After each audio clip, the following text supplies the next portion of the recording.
The world believed Elvis Presley owned everything. Fame, fortune, the love of millions. But on one quiet autumn evening in 1956, one young actress would discover the one thing the king of rock and roll could never control: his own reflection. Before the sun disappeared behind the Hollywood hills, a simple painting challenge would strip away every mask they had spent years learning to wear. And neither of them would leave that terrace unchanged. Hollywood had become a beautiful machine with a ruthless appetite. It discovered young stars, polished them until they shined like diamonds, then demanded every piece of their soul in return. By the final months of 1956, Elvis Presley had become its brightest prize. Every record shattered another expectation. Every television appearance sparked another national frenzy. Everywhere he went, screams followed him like thunder rolling across the sky. Millions believed they knew him because they had seen him smile through a camera lens. None of them understood how lonely fame could become when every stranger believed they owned a piece of your life. To the newspapers, Elvis Presley was no longer simply a young singer from Mississippi. He had become a symbol, a product, a phenomenon too valuable to belong entirely to himself. Behind the flashing cameras, however, the pressure never stopped. Managers watched every sentence. Publicists corrected every smile. Executives calculated every appearance. Even silence had become expensive. That afternoon, for the first time in weeks, Elvis escaped the endless parade of meetings, photographers, interviews, and producers. He walked through the quiet corridors of a sprawling Hollywood Hills residence, following nothing except the promise of fresh air. Every room behind him still echoed with business conversations about contracts, movie schedules, and record sales. He wanted none of it, not for one evening. As he stepped through the glass doors onto the wide terrace, the world seemed to exhale with him. The city stretched endlessly below, glowing beneath the golden light of a California sunset. Long shadows crawled slowly across the canyon, while a warm breeze carried the scent of dry sage and distant eucalyptus. Somewhere far below, traffic hummed like an ocean too distant to see. Then another smell reached him. Turpentine, fresh oil paint, linseed oil. It cut cleanly through the evening air. His eyes followed the scent. Near the edge of the terrace stood two large wooden easels. Both carried perfectly blank canvases. Waiting.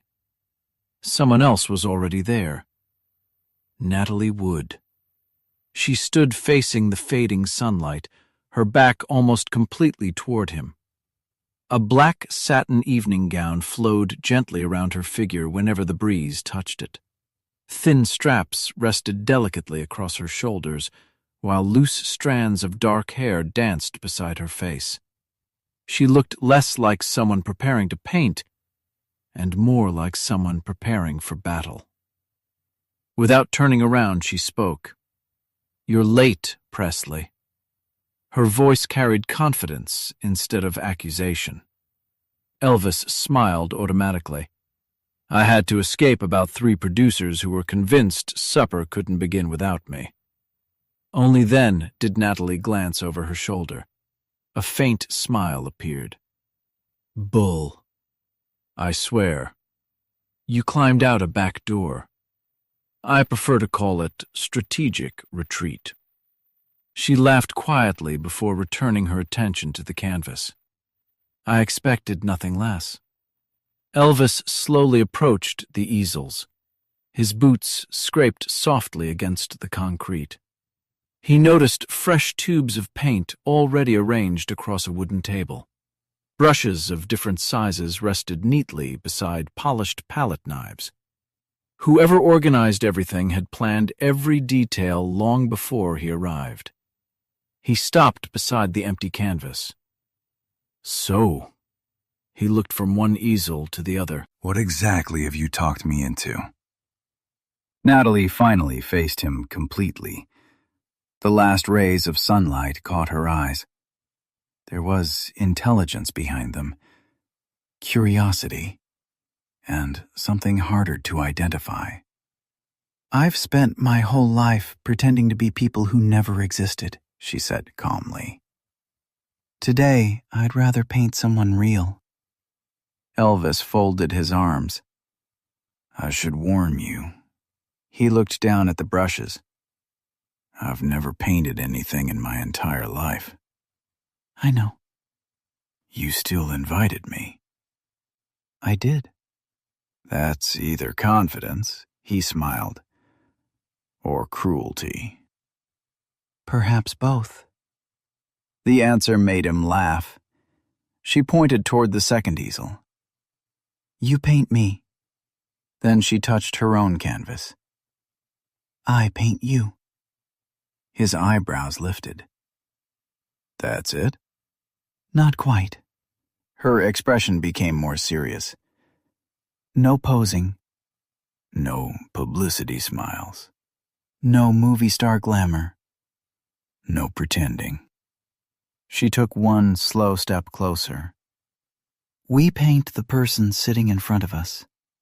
Silence settled between them. For the first time since arriving, Elvis felt something shift.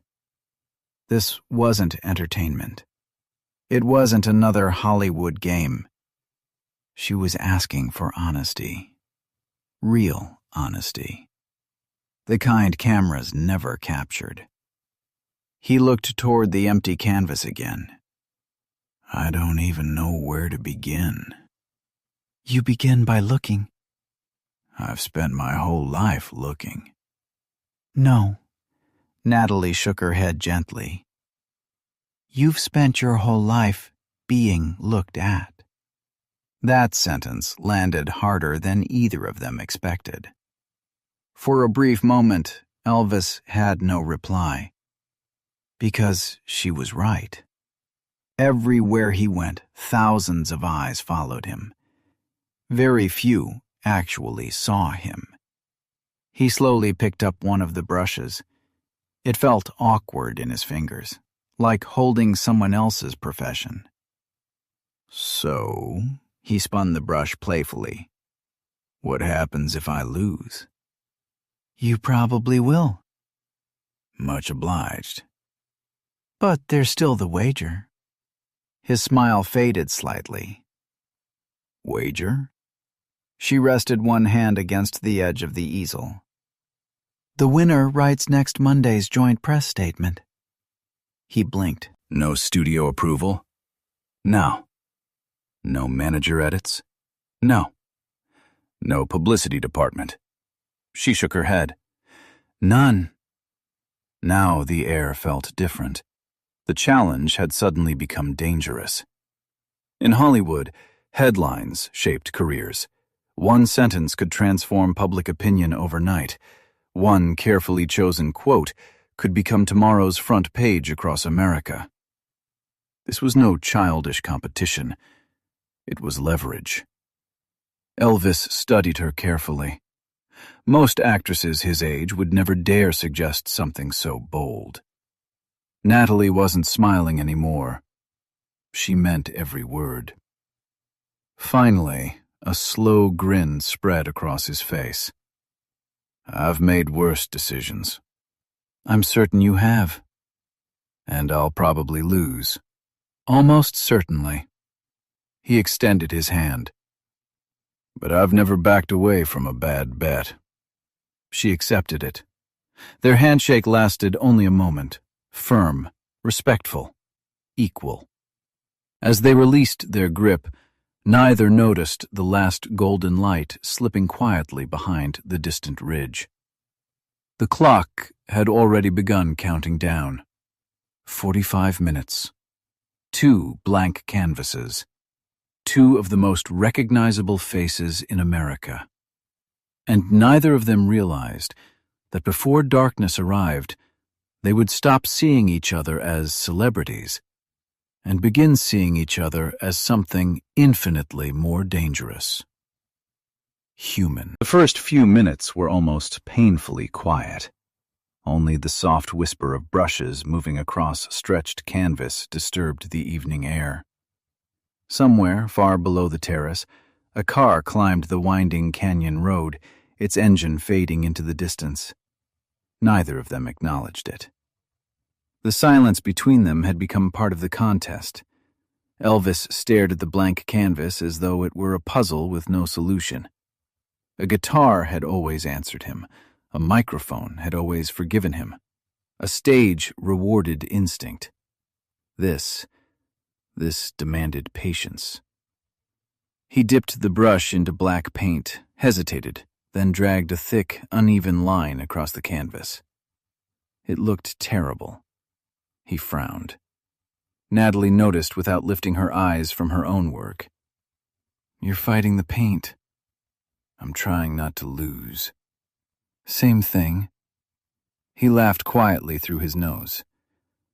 "I've handled screaming crowds better than this little brush." "The crowd already decided they love you," she answered. "Canvas doesn't care who you are." That sentence lingered. Canvas doesn't care. Not about fame, not about money, not about magazine covers. Only truth. Elvis glanced at Natalie. Unlike him, she moved with astonishing confidence. Every stroke had purpose. Every mixture of color felt intentional. She wasn't merely copying his features. She was studying the tiny movements that happened between expressions, the moments photographers never captured. She watched him the way detectives watched suspects, patiently, carefully, almost mercilessly. Elvis looked back at his own disaster. One shoulder, half a face, a line that refused to become a nose. "Well," he muttered, "she's beginning to resemble somebody." Natalie smiled. "Hopefully me." "No promises." He reached for burnt umber, accidentally mixing it with too much black. The color turned muddy. "So that's wrong," he sighed. "There isn't always a wrong color." "There definitely is." "Only if you're trying to impress someone." He stopped mixing. For a moment, he simply watched her. The confidence she carried wasn't loud. It was quiet, built from years spent inside cameras, scripts, rehearsals, and endless expectations. Yet beneath it, he sensed exhaustion remarkably similar to his own. They came from different worlds, yet somehow the same prison. Natalie finally spoke again.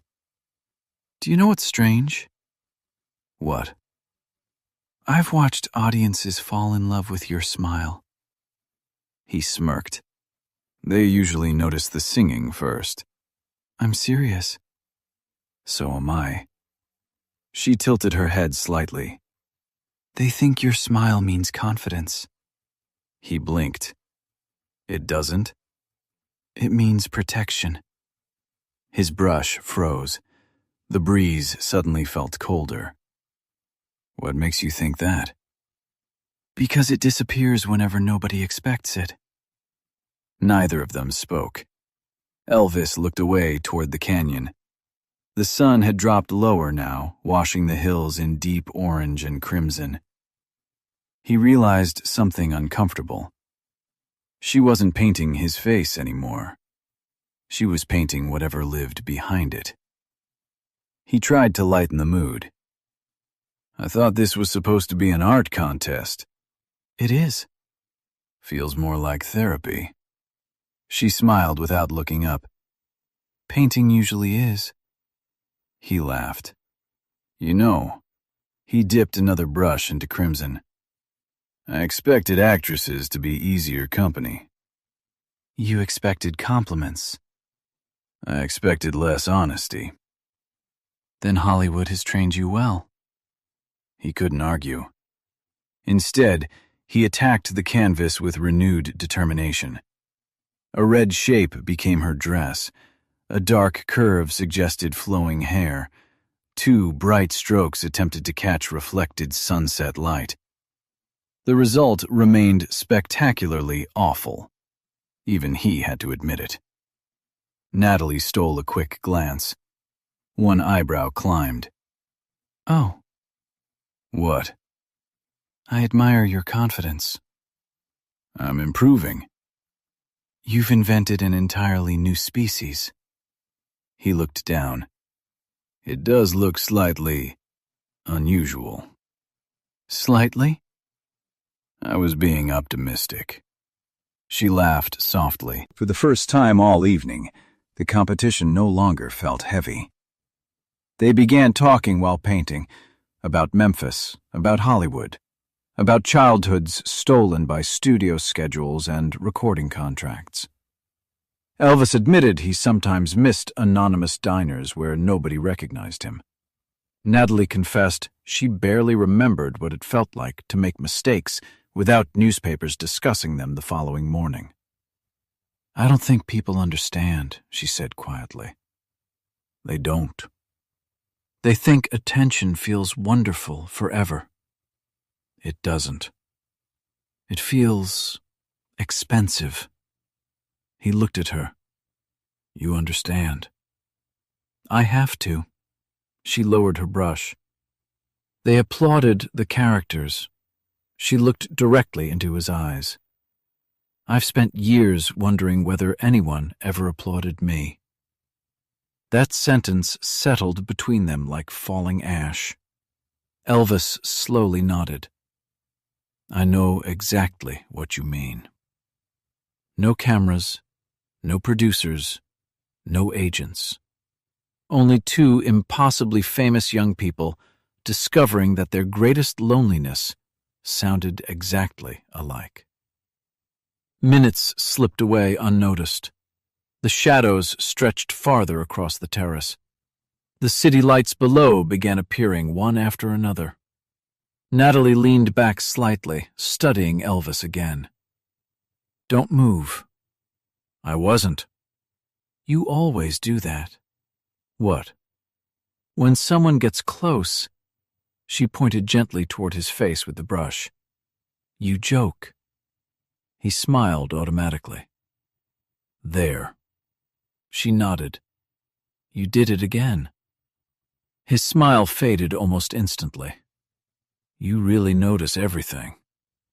I have to. Why? Because acting taught me something. She wiped excess paint from the brush. Faces lie. A pause. But eyes become tired before mouths do.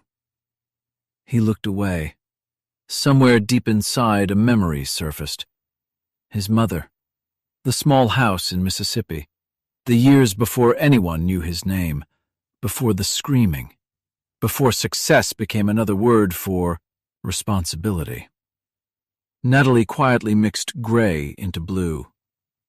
I'm not painting the king. She spoke so softly he almost missed it. I'm painting the boy who became him. His throat tightened. No interviewer had ever said anything like that. No journalist, no executive, no fan. Only her. He stared down at his own painting, then burst into laughter. It was hopeless. Absolutely hopeless. The face looked crooked. The proportions made no sense. One eye sat higher than the other. The elegant black dress resembled a melted curtain. Natalie looked over, then covered her mouth. Oh, no. What? I was trying, she inhaled sharply. I was trying very hard not to laugh. He folded his arms dramatically. A true artist is never appreciated during his lifetime. I'm certain history will remember this.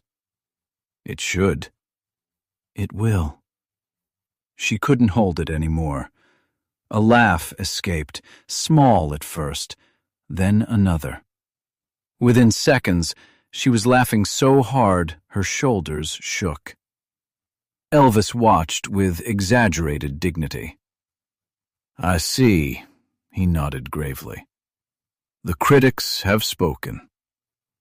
She tried apologizing. Instead, she laughed harder.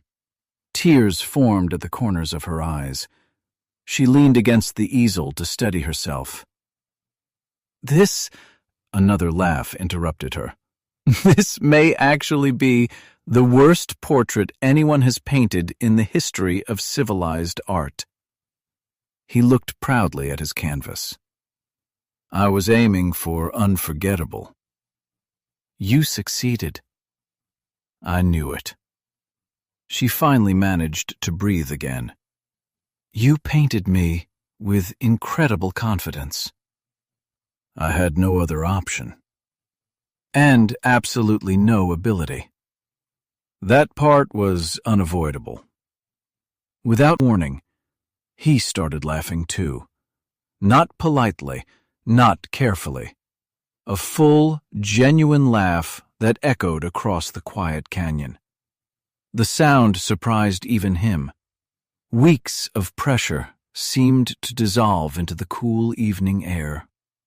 Natalie laughed harder simply because he was laughing. Soon neither could speak. Neither cared who won. Neither remembered the wager. For several glorious minutes, Hollywood disappeared. There were no headlines, no contracts, no expectations. Only two young people laughing over the most terrible portrait either of them had ever seen. Neither realized that the real painting, the one neither brush could fully capture, was happening between them. And when the laughter finally faded, the most important moment of the evening was still waiting. Because Natalie Wood had nearly finished her portrait, and Elvis Presley had no idea what she had truly seen. The laughter refused to disappear. Even after the echoes drifted across the canyon, both of them stood there smiling like two children who had accidentally forgotten they were famous. The competition no longer mattered. The wager no longer mattered. For a few priceless minutes, Hollywood had lost. Elvis wiped a streak of black paint from his fingers onto an old rag and looked once more at the ridiculous portrait leaning against his easel. The proportions were hopeless. The colors fought each other. The elegant actress standing only a few feet away had somehow become a cheerful collection of crooked lines and oversized eyes. He chuckled. "I've officially offended every painter who's ever lived." Natalie shook her head, still smiling through damp eyes. "No." She took another slow breath. "You've reminded me why people create art in the first place." He frowned. "I thought the point was to make something beautiful." "It isn't." She looked toward the city lights beginning to sparkle beneath the hills. "The point is to make something honest." The evening breeze swept gently across the terrace. For the first time all day, neither of them rushed to fill the silence. It felt comfortable, safe, almost unfamiliar. Finally, Natalie walked toward her own easel. "I suppose," she rested one hand against the wooden frame. "It's time." Elvis nodded. "I reckon so." She slowly turned the canvas around. The smile disappeared from his face. It wasn't because the painting looked beautiful, although it did. It wasn't because the likeness was perfect, although it was. It was because the young man staring back from the canvas wasn't the performer America adored. There was no stage confidence, no mischievous grin, no swagger. The eyes carried something quieter, a deep loneliness hidden beneath impossible success. Hope mixed with exhaustion, strength mixed with fear. The face belonged to someone who had climbed to the top of the mountain, only to discover how cold it could become above everyone else. Elvis stepped closer. Without realizing it, he stopped breathing. "You..." His voice almost disappeared. "How did you see that?" Natalie answered without pride. "I stopped looking at Elvis Presley." She met his eyes. "I looked at the young man everyone keeps interrupting." The words landed softly, yet they struck harder than applause ever could. He studied the portrait again. No photographer had ever captured him like this. No magazine cover, no publicity still. Every official photograph celebrated the legend. This painting quietly mourned the human being underneath it. He smiled faintly. "I don't know whether to thank you," he swallowed, "or ask you to burn it." She laughed gently. "That's usually how truth feels." Another silence settled between them. Different this time, not awkward, not uncertain. Honest. Elvis finally looked away from the painting. "So," he folded his arms, "you won." "I suppose." "The agreement still stands." She tilted her head. "What agreement?" "You write Monday's headline." She didn't answer immediately. Instead, she walked toward the edge of the terrace, where the city stretched endlessly beneath the darkening sky. Headlights flowed through Los Angeles like rivers of light. Millions of people, millions of stories, millions who believed they knew both of them. None who had witnessed this evening. "I've been thinking," she said quietly. "Dangerous habit." "It is." She smiled. "If I send that headline," she glanced back at him, "everyone wins except us." He waited. "The studios get publicity. The newspapers sell copies. The public invents another romance." She shook her head. "But the only thing we'll lose," her eyes returned to the portrait, "is this." He understood immediately. Some moments become smaller the instant they're shared with the world. Some memories survive only because nobody else touches them. He nodded slowly. "So what happens now?"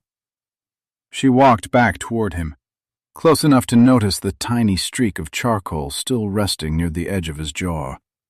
Without thinking, she lifted her hand. Her fingers moved toward his face. They stopped. Only an inch remained between them. Neither crossed it.